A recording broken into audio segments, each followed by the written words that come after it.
Said I would do it, and I'm doing it. This is the video on individualization meditation. Hey, look at that. That rhymes. I should make that the video name. Um, so you're gonna want to go somewhere where you can do nothing for probably a couple years, depending on how much trauma you have in your life, because you're about to deal with everything yourself. Yeah. The first, I guess, couple steps of individuation is the recognition of the facade or the false self, which is kind of like, okay, dude, I guess flat. You're human and you feel the full spectrum of everything, and you are the full spectrum of everything that is human. You're just as complex and weird. A glitch in myself, I guess, was I only did the right thing because it was the right thing. As such, I firmly believed I was 1,000,000% an infallible good person, and then a bunch of shit happened to me. I now recognize that I guess people kind of live in a gray area. I mean, hats off to me because I did stick to my values 1,000,000%.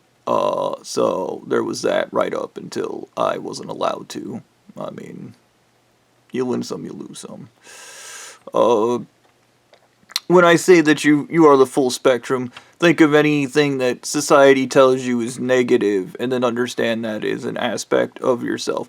Envy, greed, gluttony, vanity, pride, narcissism, and then think of all the good things. Courageous, powerful, confident, all those things. It's you. You have those things. Ornately, you're born with them. And then somewhere along the line, somebody puts a finger in your face and tells you you're no good. Or somebody proves to you you don't have these things by being a dick. That's just how it is. I had horrible parents that were super neglectful. You might find yourself like me, giving yourself permission to feel. You'll discover things about yourself that you didn't quite notice. I have a demonic hatred of emotionally stunted people, and emotionally stunted people also happens to be the subconscious mind. The subconscious mind doesn't communicate in words as much as I guess metaphors. Yeah, that exist in your mind. A lot of dream reading. You'll have dreams. I had a dream of some old man that was maldeformed in a pig pen, and that dream's meaning was the old man, in my mind, meant he was a sage, he was wise, and I was refusing to accept wisdom given to me, which made sense because I was refusing to accept wisdom. This is just a portion of this, but all these things, once you're good with yourself, once you accept yourself, once you understand yourself, the next thing is to surrender yourself to whatever dumbass higher power you have. Most people, it's a god, because for some reason everybody thinks a god has to have a penis because it's a man, and a man needs to be in control. I surrendered to the universe because as a kid I believed in the universe. I was told the universe created everything, so therefore by common sense the universe created me. That made a lot more sense to me than the mystical man stories. I don't believe in sky wizards. It just ain't my thing. But the universe, when I was a kid and when I was much braver in life, I full-heartedly believed the universe loved me, and I loved the universe. So if you want to open to the universe, and let's say you're an extremely traumatized individual, individualizing is going to be extremely hard. The way you start that is you imagine, like, energy, golden line, whatever, coming out of your head. But for connecting to the universe, you kind of imagine light coming out the back of your head and then going up and connecting, opening up.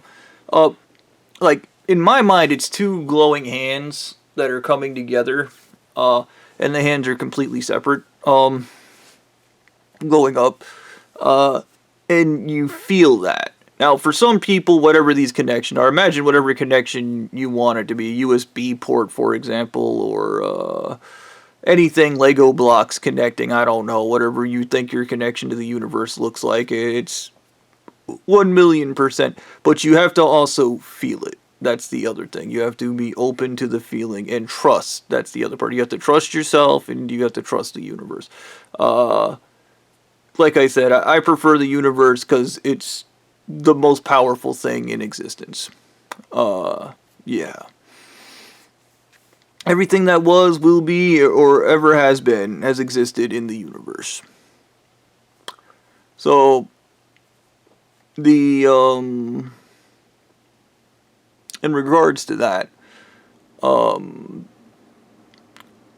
the next thing was taught to me by an elite mummy god. If you watch my page, you know what I'm talking about. If you don't know what I'm talking about, good, you're lucky. He called me and told me to imagine a circle in the front of my head and a circle in the back of my head.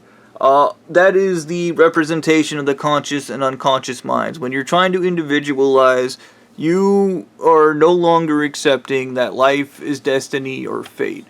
You are taking fate and destiny into your own hands, giving yourself a form of agency in your own life. You can basically trust and love the universe and know the universe is there with you, but you also are connected to it through your subconscious. Okay, and your subconscious is, Carl Jung said, if you fail to make the unconscious conscious, like you will call the unconscious fate.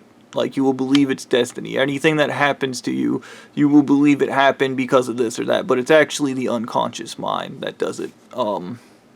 Your unconscious mind makes a lot of decisions for you without you knowing. Like some kind of bizarre program. Things you might not even realize you do. Because of the unconscious mind. Now, the thing you want to do is imagine these two circles, right? Points in your head. You might need to drop some LSD to get a better visual memory, but I don't think you always need to be visual. Some people do things through feeling. Energy's weird. Energy's weird in the human body. Because some people it's feeling, some people it's visual, some people it's an amalgamation of both. Some people, they just, no. And they all process the energy differently. An example of this is when I was doing Qigong training, I kept feeling pain, like burning. And the guy was really weirded out by it because everybody else that did these exercises, they felt tingling or ice or cold. I felt pain. And we did one that did like a energy harvesting thing, and I felt like I was on fire. And the guy was bizarre by it, but that's just how my body perceives energy. I don't know why that is, but that's how it is.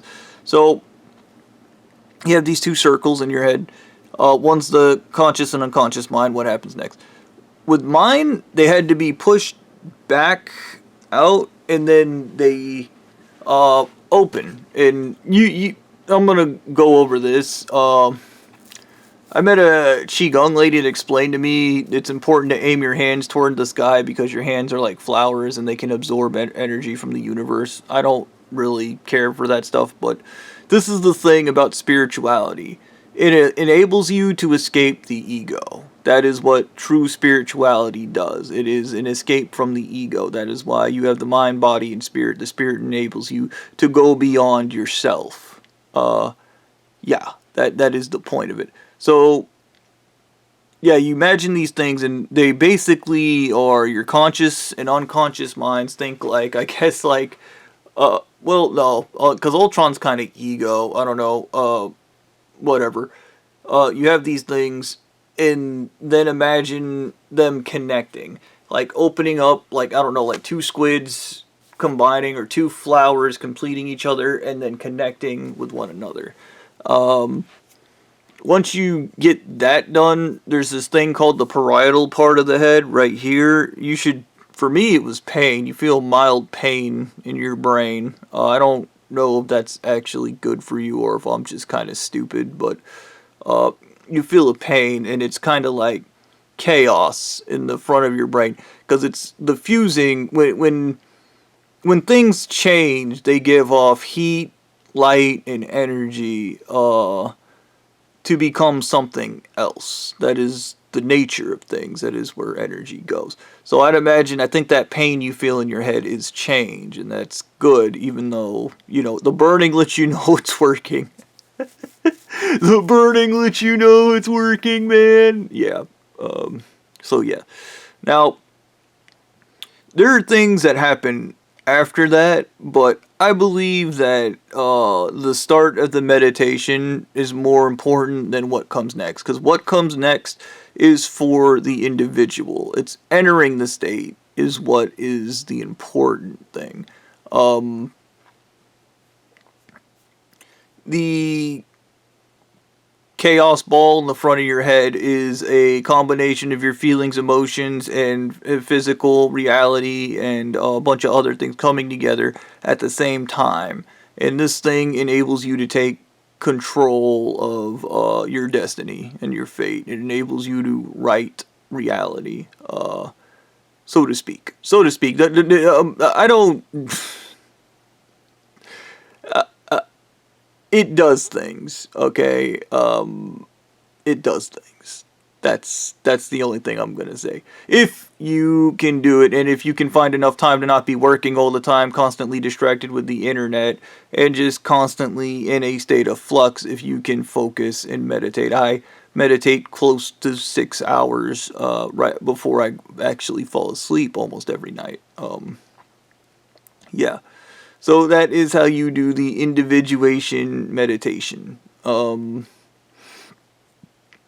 recommend trying it. Some people are kind of morons, and the end goal of the individuation meditation is is my belief. My belief is the complete destruction of the ego, because the ego represents fear. The ego is kind of training wheels for life. Okay, its existence is superfluous.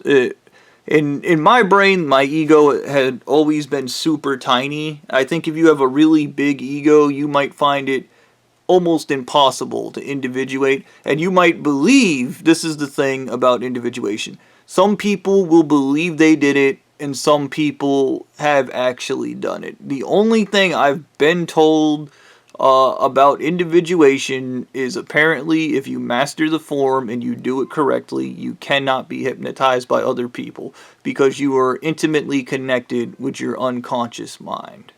I don't know if that's true. That's just what I was told. And there are people who believe they've done it. And this is a thing. It's kind of like a paradox in spiritual belief, where the ego is kind of a liquid, and it'll fool somebody into believing they did something they simply haven't done. And individualization is not a one and done thing. It is something you do constantly. This is the reason why people have mental breakdowns. It is because your brain is quickly changing. It's quickly adapting to a new scenario.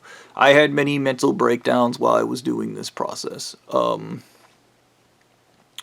If you are a spiritual person and you're looking to pursue this, this is how you get started. I cannot tell you how to deal with your shit, okay? Because I am simply not you.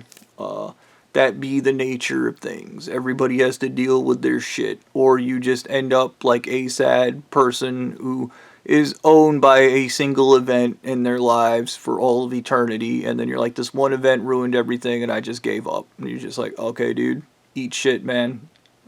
That's you.